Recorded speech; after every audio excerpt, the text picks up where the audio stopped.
हमने पढ़ने according to एलोज, अपने लर्निंग ऑब्जेक्टिव सामने रखो, that is the key to topping, literally distinction holding, ठीक है। स्टमक का सबसे इंपॉर्टेंट क्वेश्चंस होते हैं, नंबर 1 कि स्टमक का ब्लड सप्लाई क्या है, we have already covered that, very important SCQ, तो याद कर लेना। नेक्स्ट स्टमक से जो पूछा जाता है वो होता है what is the lymphatic drainage of the stomach, आप कहोगे सीलियक नोड्स, यकीनन that is the right answer but is not the complete answer, थोड़ा सा आपको इलेबोरेट करना है। नहीं पास किया कोई test, all you have to do is draw, at least ये तो कर सकते हो ना, ये डब्बे ड्रॉ कर लो,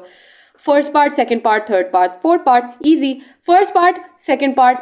इन सब के अंदर लिख लो एंटीरियर पोस्टीरियर, सब में लिख लो एंटीरियर पोस्टीरियर, बस फर्स्ट पार्ट और थर्ड पार्ट में सुपीरियर और इन्फीरियर डाल दो, सेकंड पार्ट ऑब्वियसली क्योंकि वो वर्टिकल है लैटरल और मीडियल डाल दो, और फोर्थ पार्ट में कुछ डालो ही मत, बेचारा कोई पूछता नहीं है उससे, ठीक है, ये हो गया। Now what I want you guys to do is, my motto of every class is that be confident and be super motivated, उसके बगैर नहीं होना। दूसरी चीज, अपने सिलेबस की बुक में देखना बंद कर दो, stop looking at the amount of syllabus left, no,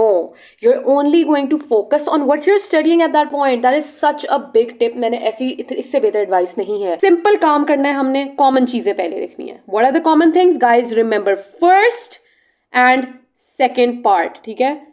first part के एंटीरियरली और सेकेंड पार्ट के एंटीरियरली एक ही चीज आएगी, क्या होगी वो चीज जो क्या थी, लिवर में बना नहीं रही लेकिन ये पूरा यूं करके आ रहा होता है, और गॉल ब्लैडर भी। और what you gonna do is skull और सुपीरियर कंस्ट्रक्टर के दरमियान जो स्पेस होती है, उस स्पेस के अंदर लिवेटर विलाय पैलेटिनी पास करता है, याद रखना है, एसोफेगस आ जाता है, तो इसके लिए आप लोगों ने निमोनिक याद रखना है। तो ये जो आपको निमोनिक है, बड़ी मेहनत से हमने निमोनिक बनाया, लैप GS इज रियो, ठीक है, RI यहाँ है और O यहाँ पर एसोफेगस का है, ठीक है।